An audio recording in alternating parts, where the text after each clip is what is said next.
RDC est une et indivisible. Et la population de tout le monde, c'est qu'il faut tout arrêter pour faire face à cette situation. Et que nous ferons de cette terre richement bénie un réel havre de paix, de prospérité et de progrès social.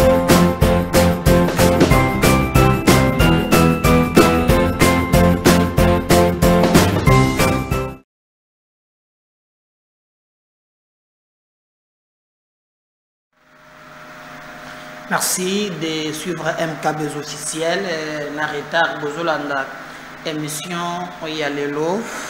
Les comprendre que dans le studio de la caméra donc c'est ce qui a occasionné que tout ça l'émission Oyalelo en retard. Merci na bande bignon so Bozolanda biso na Butembo. Merci beaucoup bande Bozolanda biso vraiment na kaya Mungunga. Merci na ba blessé. Tous les décaires nabino, nous comprenons cette atrocité, injustice oyo qu'on nous impose devant silence coupable. Il y a ce que le monde appelle communauté internationale impliquée indirectement na ba biloko wana ezali insupportable, mais biso tous les décaires na bandeko oyo ba zali blessé boye ba ke Medar Kankolongo MKB's officiel toko beta anabino masolo autour ya actualité na kozongela dossier moko.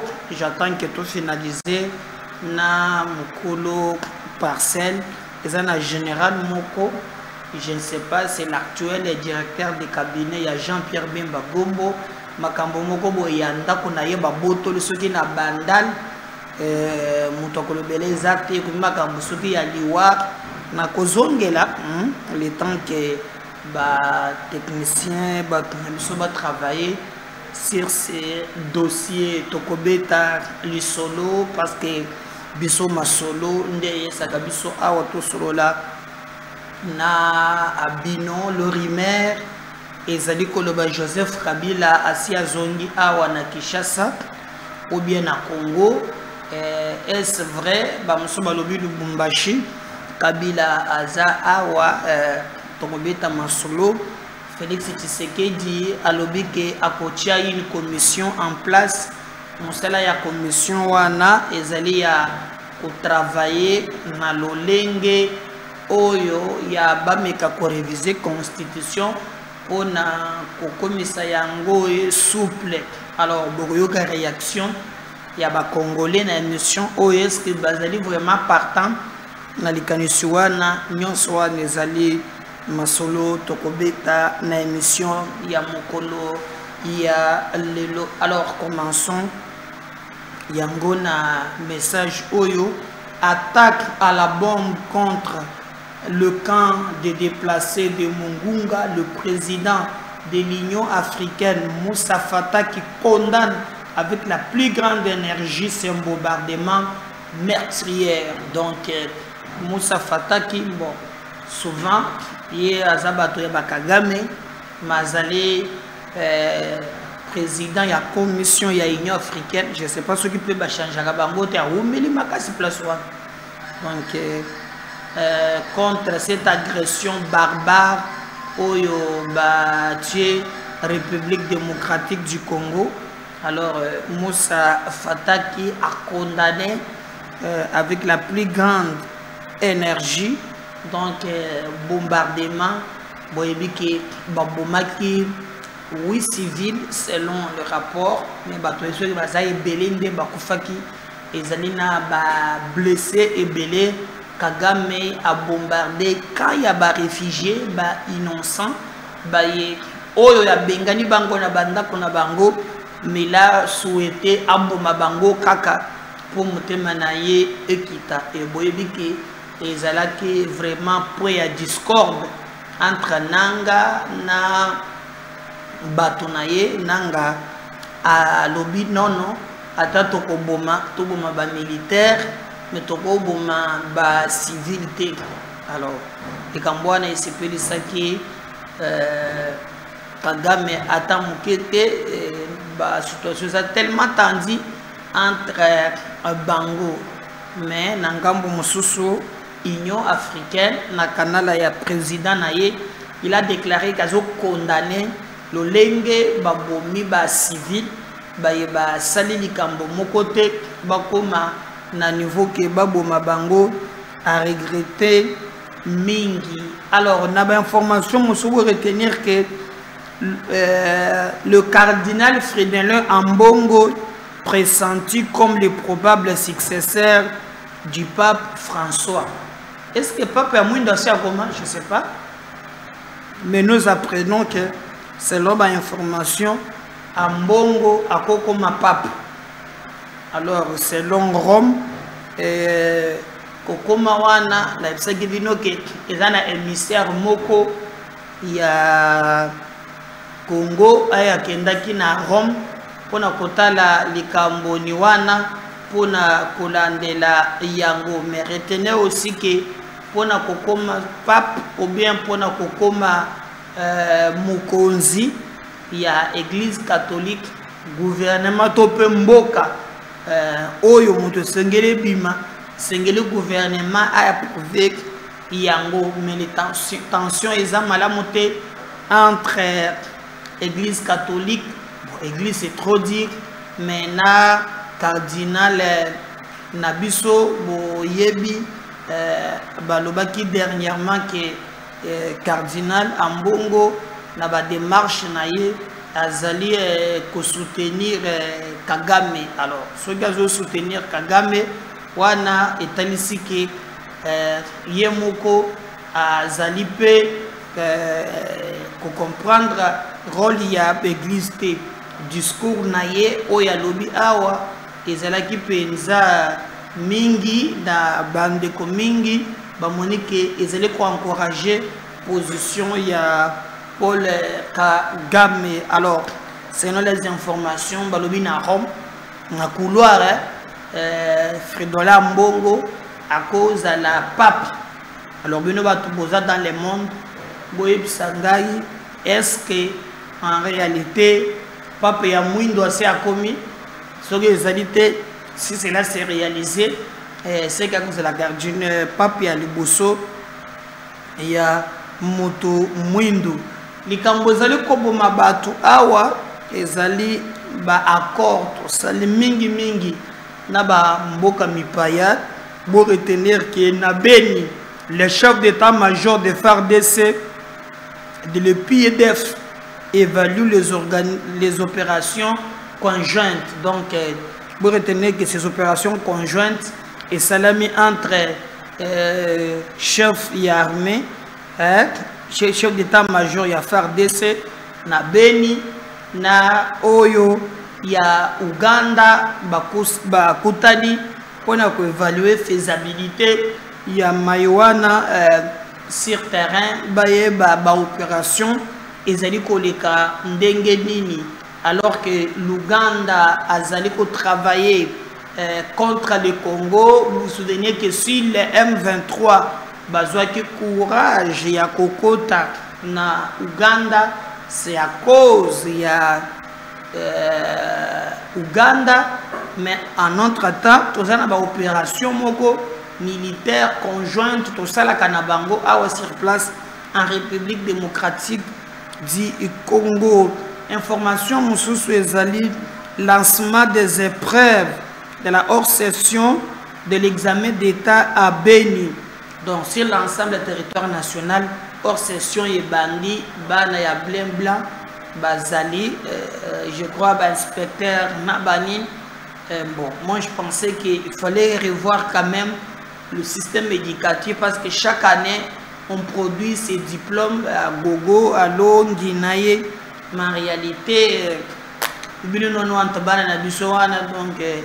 vous avez incapable même de s'exprimer, il y a qu'à raisonner, raisonnement logique, alors que nous devons montrer que le papier que nous produisons, ils peuvent permettre pour le Congo et que les Liboso, mais en réalité, ezaleko simba ata mukete.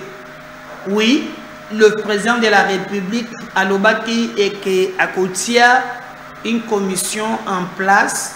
Rôle ya commission ana ezali pour nako réfléchir le lengenini tokoki ko obtenir constitution ya sika likambwani bandaki d'abord tango batu ba tindaki ezalaki na Paris pour changer constitution. Le président avait dit ne me rendez pas dictateur naza prêté ya kokoma dictateur, mais selon lui constitution oyo ezali ya ba belligérant. Donc tango batu ba utaki na bitumba sima ya bitumba basalaki constitution moko ya batu ya bitumba. Alors pour lui il faut réfléchir comment tokoki kozwa constitution moko oyo ezali adapté na ba problème na biso sur terrain pour soto komi kaka ko toucher constitution te et komi mbeba tozotikala na constitution moko ezali adapté te na ba réalité na biso et umélité ba organisation ya ba défense ya droit de l'homme ba réagir moto le besoin réagir ezali azado ezali ya Jean-Claude Katende alobi boye éventuelle révision constitutionnelle sur décision de Tshisekedi. Pour Jean-Claude Katende de la ZADO, ouvrir cette porte donnerait la légitimité à toute personne qui recourrait même aux moyens non légitimes pour défendre la Constitution.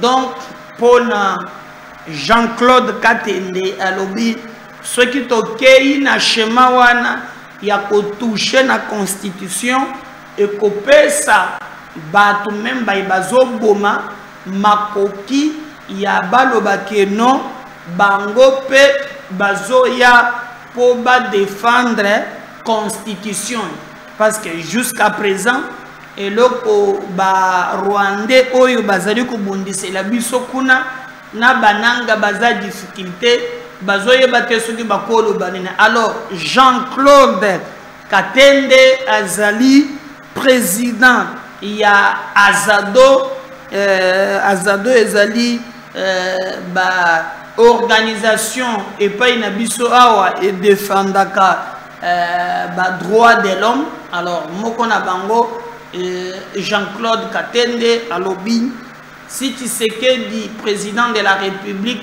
alingi na yete apesa beki na bandoki wana ya Congo atika likanisi wana po ekobanda kokoma ke moto nyonso atelema aloba ke non il a le droit de défendre la Constitution. Donc c'est que batu bakozwa manduki na makanisi ya kokanisa ke bazo défendre la Constitution. Donc et kopesa nzela na moto nyonso. Pour Jean-Claude Katende, il ne faut pas aller dans ce sens-là et pour faire gagner République. Au contraire, République et cause na difficulté selon son point de vue. Donc, total comment ekosuka na maywana ya kowelela Constitution. Ba fandi pete ba kabiliste ba bimi ezali nasbel moko Kabila créé ezala ka kombo nango lasbel Kabila forever. Rappelez ngai bien nga kinki agenda bifie king azana riveya oui zana riveya keke mulum yoga muntu ana parti ko bana ngo PA parti pour l'action ya mi balé parti boboy. Comment on peut avoir des partis politiques? Il y a Mibale Kabila Désir, ce que Kabila Forever. Donc, il rappelait Ngaï, voilà, le logo, et c'est le logo, le logo, voilà. Donc, on a Kabila, Bakomi Kabila Forever. Après, tu vas ngonda Kabila Kamuntu, Bataminango, Sukoyo Yepe, à la C campagne. Kabila Forever à lobby. l'Asbel Kabila Forever lance la campagne Ne touche pas à ma constitution.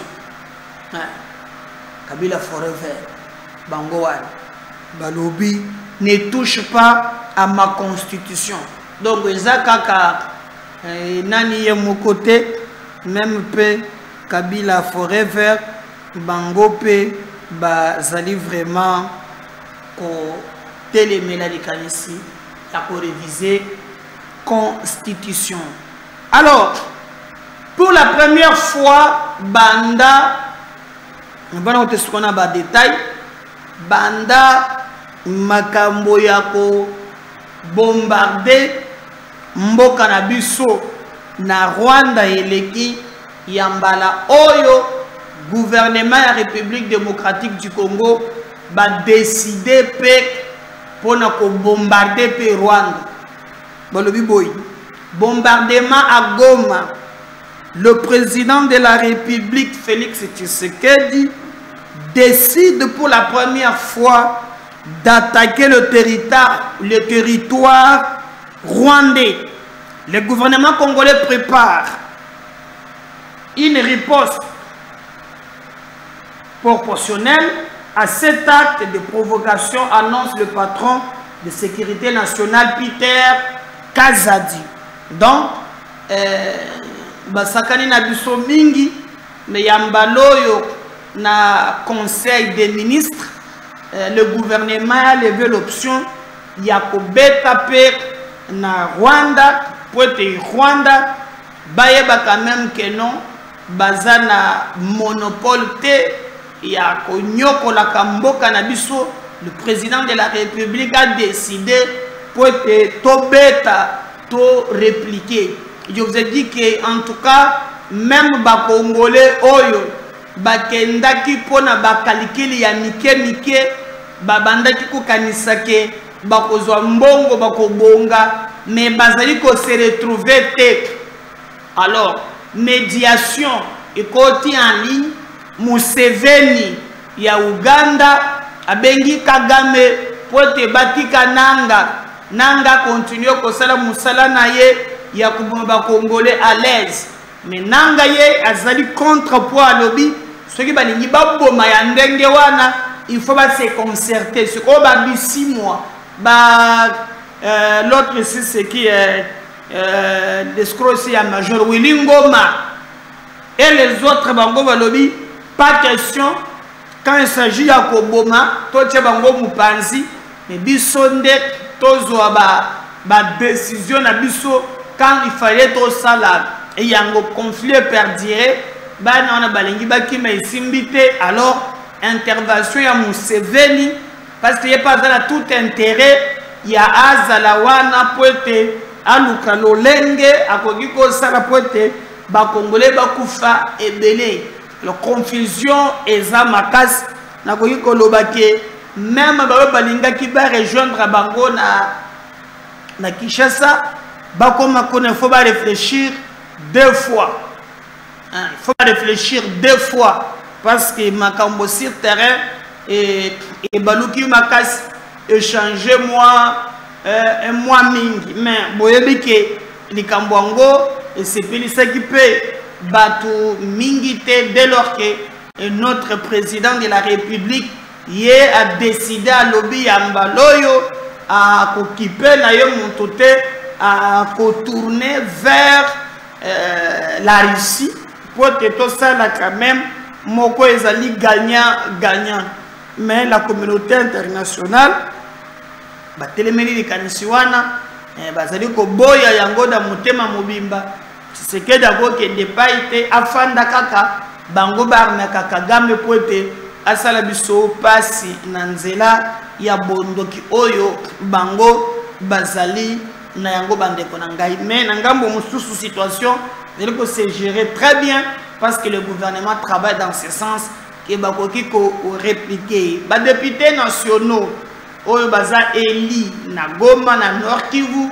Ils ont réagi par rapport à massacre oyo tozali komona je crois même bananga na ba mususu makambo balukeli bango parce que moyen ba mimisa Exact. TBZ Radio, Tolanda, députés nationaux, on va revenir juste après.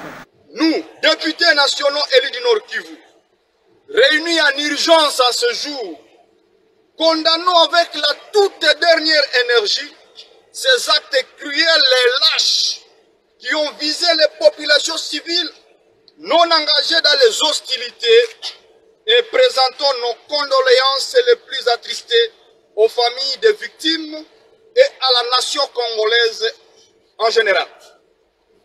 Nous tenons à rappeler au Rwanda et au président Paul Kagame que ces actes criminels, qui rappellent d'ailleurs les bombardements des cas de réfugiés il y a 28 ans à Mukunga, ne resteront pas impunis.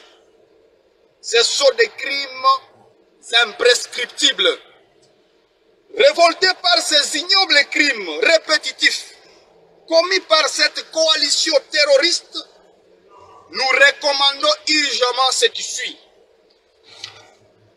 Au gouvernement de la République démocratique du Congo de mobiliser tous les moyens nécessaires pour reconquérir les zones occupées par les agresseurs, de renforcer la sécurité autour et dans les camps des déplacés, de prendre des dispositions utiles pour assurer les funérailles dignes de nos compatriotes tués et la prise en charge adéquate des personnes blessées, de mobiliser la communauté internationale pour condamner sans embâche et sans réserve les attitudes criminelles du gouvernement rwandais, de saisir les instances juridiques internationales pour poursuivre et condamner les crimes de guerre et les crimes contre l'humanité commis par les Rwandais sur notre territoire, de déployer tous les efforts nécessaires pour empêcher l'exploitation et le commerce des minerais des sangs par les Rwandais sur notre territoire. Au Conseil de sécurité des Nations Unies, de prendre des sanctions claires contre les Rwandais pour ces multiples violations du droit international humanitaire, de constituer une commission spéciale pouvant enquêter urgemment sur le financement, la chaîne de ravitaillement en armes et munitions, ainsi que tout autre matériel de guerre au profit du Rwanda et ses supplétifs dans la guerre d'agression à l'est de la RDC. À l'Union européenne de condamner à des termes clairs et précis l'agression rwandaise dont est victime la République démocratique du Congo, de renoncer au fameux protocole d'accord signé avec les Rwandais dans le cadre d'exploitation des matières premières dont les coltans. Fait à Kinshasa, le 3 mai 2024, les députés élus légitimes du Nord Kivu, dont liste en annexe. Nous, députés nationaux élus du Nord Kivu, réunis en urgence à ce jour, condamnons avec la toute dernière énergie ces actes cruels et lâches qui ont visé les populations civiles non engagées dans les hostilités et présentons nos condoléances les plus attristées aux familles des victimes et à la nation congolaise en général. Nous tenons à rappeler au Rwanda et au président Paul Kagame que ces actes criminels, qui rappellent d'ailleurs les bombardements des cas de réfugiés il y a 28 ans à Mukunga, ne resteront pas impunis. Ce sont des crimes imprescriptibles. Révoltés par ces ignobles crimes répétitifs commis par cette coalition terroriste, nous recommandons urgemment ce qui suit. Au gouvernement de la République démocratique du Congo de mobiliser tous les moyens nécessaires pour reconquérir les zones occupées par les agresseurs, de renforcer la sécurité autour et dans les camps des déplacés, de prendre des dispositions utiles pour assurer les funérailles dignes de nos compatriotes tués et la prise en charge adéquate des personnes blessées. De mobiliser la communauté internationale pour condamner sans ambages et sans réserve les attitudes criminelles du gouvernement rwandais.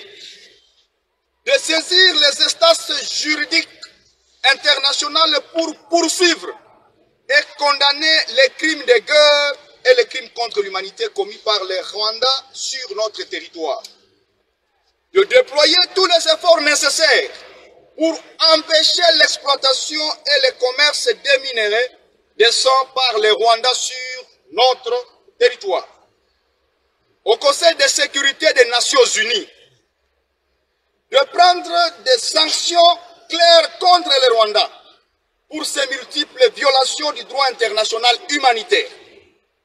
De constituer une commission spéciale pouvant enquêter urgemment sur le financement, la chaîne de ravitaillement en armes et munitions, ainsi que tout autre matériel de guerre au profit du Rwanda et ses supplétifs dans la guerre d'agression à l'est de la RDC. À l'Union européenne de condamner à des termes clairs et précis l'agression rwandaise dont est victime la République démocratique du Congo, de renoncer au fameux protocole d'accord signé avec les Rwandais dans le cadre d'exploitation des matières premières dont les coltans. Fait à Kinshasa, le 3 mai 2024, les députés élus légitimes du Nord Kivu, deux listes en annexe. Nous. Et en dehors, il y a des députés nationaux, je vous avais dit dans l'introduction, pour la première fois, le gouvernement de la République démocratique du Congo a décidé de lobby de toutes les façons, en relation internationale, diplomatie, ce qui est un rapport de force, et ça diplomatie. Donc, c'est vraiment que ça là effort pour être diplomatie et ça là, oui, mais aussi sur terrain, il faut répliquer. La réciprocité est vraiment quelque chose où ils admin la relation internationale. Le rapport entre États, il faut bêti na bêti après tout bongisi. Mais bien sûr,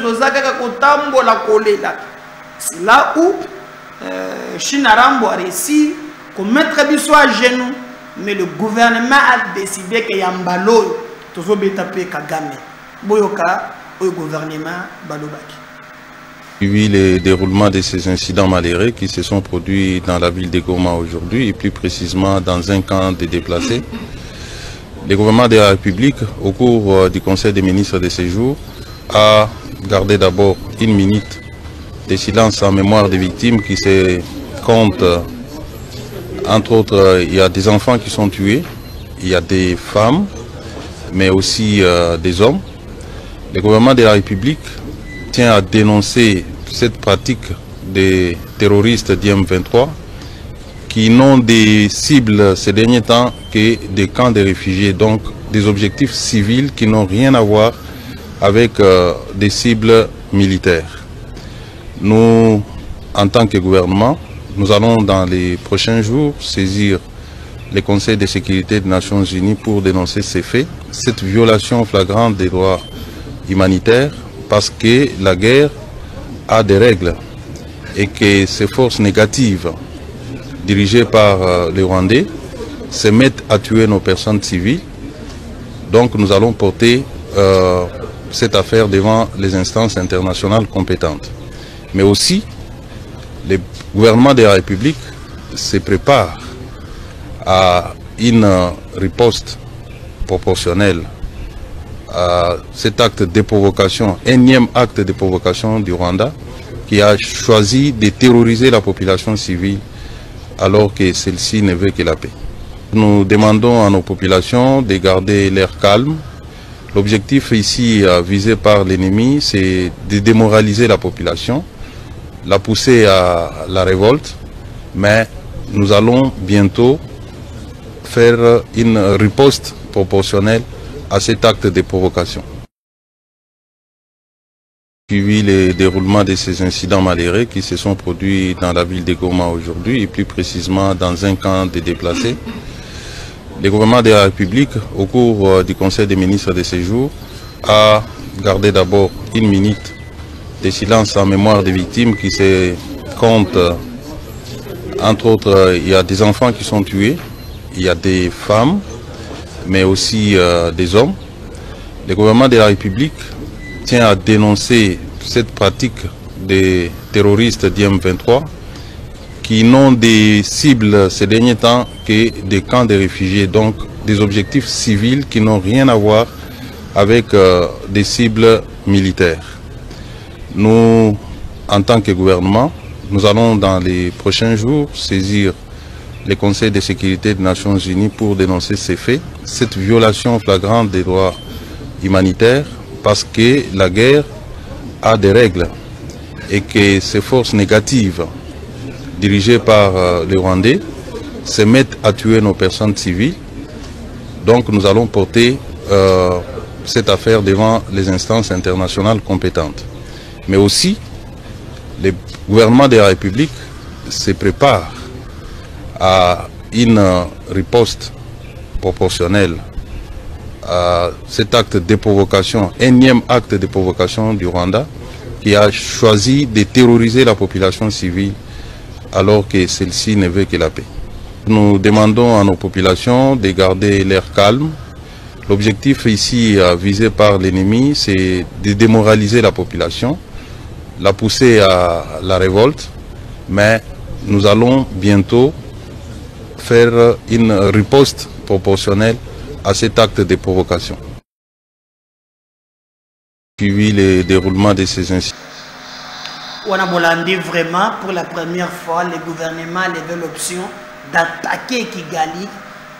Nous avons vu, je vais revenir dans la deuxième émission, la hypocrisie de ce que vous appelez communauté internationale, n'a pas papier bidon, où ils allaient vraiment pour distraire les Congolais. Mais est-ce que Bisso les Congolais te comprendre que ce que Kagame cherche, ils allaient soulever les Congolais pour créer une zone de tension, parce qu'ils comprennent qu'avec la cohésion, combat et que l'objectif est atteint à 100%. Alors il sait qu'on peut manipuler les Congolais, il faut attaquer les réfugiés. Nous avons vu vraiment que la réaction au gouvernement est allée au moins responsable, si et seulement si Ekokende, si na Souka. Mais je vais vous laisser suivre le gouverneur militaire, il est sur le terrain, réaction par rapport à Yalikambouana, et on va revenir pour continuer avec notre émission. Le pays est agressé par les terroristes et le terrorisme a comme pilier principal, c'est la terreur. Et comme d'habitude, dans les actions des terroristes, les Rwandais et leurs supplétifs M23, hier, ont lancé une dizaine de bombes sur le cas de Lushagala et Sepak à Mugunga. C'est déplorable. C'est un crime de guerre parce que c'est une population déplacée qui vient des zones sous l'emprise de l'ennemi, qui sont venus se réfugier dans les milieux sécurisés, mais curieusement, ils sont victimes de la barbarie des agresseurs. Nous déplorons les bilans que nous sommes en train de communiquer, qui peut évoluer dans les heures qui suivent, mais pour l'instant, nous avons 14 morts et 35 blessés. Et en grand nombre, ce sont les enfants et les femmes. Ce que nous disons, ces innocents, qu'est-ce qu'ils ont fait de mal pour fuir la rébellion et venir se réfugier dans les milieux sécurisés? C'est déplorable et nous condamnons fermement ces actions barbares qu'on mène sur les populations innocentes. Nous sommes en train de réfléchir avec ceux qui s'occupent des opérations pour voir quel remède face à cette barbarie. Et je sais que le président de la République, chef de l'État, est en train de mettre tout en œuvre pour que les opérations se fassent. Et la réponse idéale pour moi pourrait venir de ceux qui commandent les opérations. Le message, c'est en fait la résilience. Nous n'avons pas où aller, c'est notre pays. Nous devons continuer à résister, essayer de compatir ensemble se tenir main à main, mais aussi continuer à plaider pour que l'opinion internationale ne puisse pas garder le silence devant les drames que nous sommes en train de passer. Nous sommes en train de sensibiliser les partenaires et nous-mêmes pour qu'on prenne les victimes en charge. Déjà, on a l'annonce du FONAREV qui a accepté de s'occuper de l'enterrement des morts et se charger des blessés. Et nous-mêmes aussi, gouvernement provincial, nous allons toujours être ensemble avec FONAREV. Le pays est agressé par les terroristes et le terrorisme a comme pilier principal, c'est la terreur. Et comme d'habitude, dans les actions des terroristes, les Rwandais et leur supplétif M23, hier, ont lancé une dizaine de bombes sur le cas de Lushagala et Sepak à Mugunga. C'est déplorable. C'est un crime de guerre parce que c'est une population déplacée qui vient des zones sous l'emprise de l'ennemi, qui sont venus se réfugier dans les milieux sécurisés, mais curieusement, ils sont victimes de la barbarie des agresseurs. Nous déplorons les bilans que nous sommes en train de communiquer, qui peut évoluer dans les heures qui suivent, mais pour l'instant, nous avons 14 morts et 35 blessés. Et en grand nombre, ce sont les enfants et les femmes. Ce que nous disons, ces innocents, qu'est-ce qu'ils ont fait de mal pour fuir la rébellion et venir se réfugier dans les milieux sécurisés? C'est déplorable et nous condamnons fermement ces actions barbares qu'on mène sur les populations innocentes. Nous sommes en train de réfléchir avec ceux qui s'occupent des opérations pour voir quel remède face à cette barbarie. Et je sais que le président de la République, chef de l'État, est en train de mettre tout en œuvre pour que les opérations se fassent. Et la réponse idéale pour moi pourrait venir de ceux qui commandent les opérations. Le message, c'est en fait la résilience. Nous n'avons pas où aller, c'est notre pays. Nous devons continuer à résister, essayer de compatir ensemble, se tenir main à main, mais aussi continuer à plaider pour que l'opinion internationale ne puisse pas garder le silence devant les drames que nous sommes en train de passer. Nous sommes en train de sensibiliser les partenaires et nous-mêmes pour qu'on prenne les victimes en charge. Déjà, on a l'annonce du FONAREV qui a accepté de s'occuper de l'enterrement des morts et se charger des blessés. Et nous-mêmes aussi, gouvernement provincial, nous allons toujours être ensemble avec FONAREV. Le pays est agressé par les terroristes et le terrorisme a comme pilier principal, c'est la... Voilà, je pense que nous pensons que toujours la riposte il y a gouvernement, trop c'est trop. Partagez le lien et M. s'abonner massivement. Si le Seigneur ne revenait pas, prenez rendez-vous dans le deuxième numéro. À tout à l'heure, merci. Bye.